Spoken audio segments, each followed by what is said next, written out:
Antes do break comercial, nós exibimos ao vivo a entrevista coletiva de Flávio Bolsonaro, senador do Rio de Janeiro, atualizando o estado de saúde do seu pai, Jair Bolsonaro. E ele respondeu a várias perguntas dos jornalistas e trouxe a informação de como a esposa de Jair Bolsonaro, Michele Bolsonaro, identificou que a situação era grave. Jair Bolsonaro teve uma crise de soluços, quase 10 minutos sem respirar ou respirando muito mal, pressão baixa, abatido, e aí Michele toma a decisão de levar Jair Bolsonaro ao hospital. Chegando lá, os médicos identificaram que Jair Bolsonaro estava desidratado. Enfim, passou por uma série de exames, ele não teve a oportunidade, o filho, de conversar com o médico, mas muito em breve teremos as atualizações sobre o estado de saúde de Jair Bolsonaro. E aí ele fez uma reflexão para os jornalistas, que para ele trata-se de todo esse... Além dessa situação de saúde ser consequência do episódio da facada e das muitas cirurgias, o pai estaria muito abatido por conta da condenação. E aí ele reproduziu falas do pai, reclamando o tempo todo sobre o linchamento que vem sofrendo, diz que não admite ser responsabilizado sobre os atos do dia 8 de janeiro, muito triste com essa situação que envolve a família, Michele, quando sai, quando volta, tendo o carro revistado, enfim, um massacre todos os dias, teria dito Jair Bolsonaro ao filho Flávio Bolsonaro. Recebendo as pessoas que nos acompanham pelas emissoras de rádio espalhadas por todo o Brasil, estamos repercutindo a entrevista concedida por Flávio Bolsonaro aos jornalistas na porta do Hospital DF Star, atualizando o estado de saúde do pai. Chamar os nossos comentaristas. Cristiano Beraldo falava sobre um outro tema, mas eu passo a palavra para o Beraldo analisar as reflexões e as informações trazidas por Flávio Bolsonaro. Beraldo. A situação delicada para um filho ver um pai na situação que se encontra Bolsonaro, obviamente sofrendo aí depois de tantas cirurgias feitas em razão da facada que recebeu ainda na campanha de 2018 e que agora continua com esses efeitos colaterais, sobretudo em razão do estresse, né? Ele trouxe as reações de Jair Bolsonaro, se dizendo indignado com a condenação que recebeu, ressaltando o fato de que não estava no Brasil, que aquelas pessoas que estavam lá não foram à Praça dos Três Poderes em razão de algum chamado ou orientação recebida de Jair Bolsonaro. Enfim, então a gente vê que a situação é uma situação delicada. Obviamente, qualquer pessoa que se veja colocada numa situação de injustiça passa por esse tipo de sentimento, e então é natural que haja esse tipo de reação, não apenas de... Travou o sinal do Beraldo, mas já estava concluindo, creio eu. Vou passar... Voltou? Beraldo, travou rapidinho, acho que você estava já concluindo a sua análise. Quer finalizar? Sim, então, enfim, dizer que, ao que parece, nada mais grave do que nós já havíamos visto num passado recente, mas sem dúvida nenhuma a situação de saúde de Jair Bolsonaro é uma situação delicada. Pois é, Flávio até chegou a fazer um apelo, não endereçou, né, esse apelo, mas as pessoas desconfiaram naturalmente, pediu uma trégua, dizendo que tudo tem limite, deixa o cara se recuperar, é angustiante, ele não consegue se recuperar. Mas também fez apelos para aprovação da anistia. Ele disse que o Congresso Nacional, Dávila, vai debater a melhor redação, mas é preciso pautar. Ele, particularmente, defende a anistia ampla. Dávila. É um depoimento, como bem disse o Beraldo, de um filho que vê o pai sofrer e que, evidentemente, sofre não só fisicamente com esses problemas de saúde que já são recorrentes do ex-presidente Bolsonaro, mas, evidentemente, também com toda essa pressão de uma condenação a mais de 27 anos de cadeia. Agora, como eu disse no comentário passado, infelizmente, a questão de saúde do ex-presidente Bolsonaro vai se tornar quase que um boletim de saúde e um boletim político. Foi exatamente isso que aconteceu nesse primeiro depoimento do senador Flávio Bolsonaro.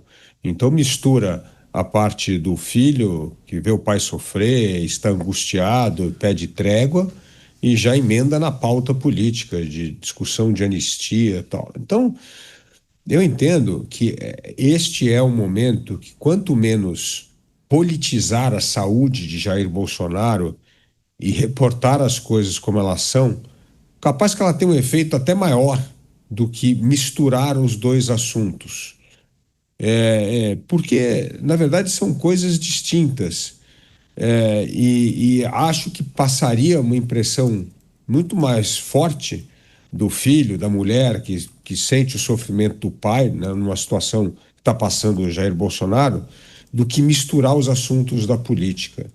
É evidente que é difícil, porque a emoção nessa hora toma conta mais do que a razão, mas eu entendo que esses depoimentos, quanto mais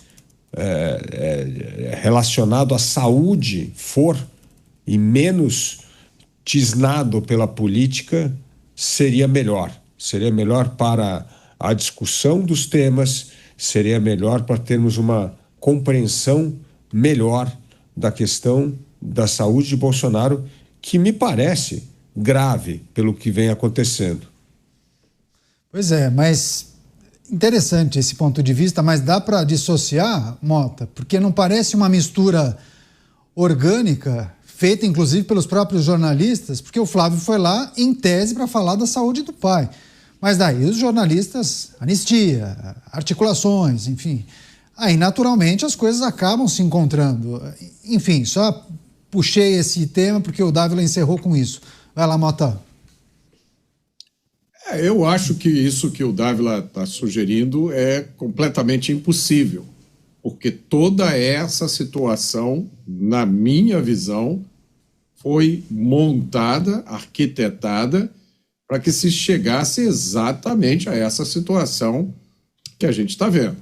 Essa situação que a gente está vivendo hoje, ela é resultado de um longo processo, que demorou muito tempo. Ao longo de todo esse tempo, todas as pessoas envolvidas tiveram muito tempo para refletir sobre as consequências do que elas estavam fazendo. Inclusive, tiveram inúmeros avisos de que esse projeto não teria um fim bom. E quando a gente olha a situação como ela está hoje, é difícil imaginar que ela termine de uma forma que seja boa para o país e para as pessoas envolvidas. A gente tem dificuldade de imaginar o futuro próximo do Brasil, porque há poucas hipóteses para que isso termine de uma forma boa. E, mais uma vez, eu vou dizer aqui, eu não acredito que nada disso seja acidental. Pois é, eu me lembro também de um cenário que foi pintado pelo Beraldo ontem. Vou passar rapidamente, se você quiser fazer um complemento, Dávila, mas o Beraldo pintando um cenário hipotético, né? Do regime fechado e Michele Bolsonaro indo visitar o marido. Não que isso seja uma ação que naturalmente tenha sido programada por um marqueteiro, mas o que eu quero dizer é que bastaria uma foto dessa cena viralizar num site que isso mexeria com a emoção das pessoas, com aqueles que apoiam, que de alguma maneira admiram Jair Bolsonaro e poderiam admirar mais ainda a Michele. Enfim, quando você fala em separar, é preciso também considerar que a mistura nem sempre é feita pelo ator principal, né, Dávila? É verdade, Canhato, mas também é muito ruim amanhã em pensar que a situação grave da saúde do presidente Bolsonaro passa a ser agora usado ou explorado politicamente. Isso não é bom para o debate. É esse o ponto que eu estou dizendo para separar uma coisa da outra, porque senão vai parecer que cada depoimento sobre a saúde do presidente Bolsonaro, que é grave, virou uma arma política. E isso é ruim, porque aí parece que estão manipulando até a questão de saúde de Bolsonaro para fins políticos. Então, a história da separação é que eu entendo que a situação de saúde do presidente Bolsonaro é grave. Então, que você começa a minimizar a gravidade da situação de saúde por uma questão política.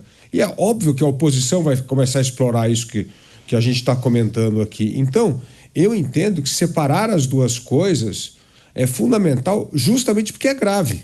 Então, eu não vejo com bons olhos a exploração política da saúde do presidente Bolsonaro quando o quadro não é bom para o ex-presidente.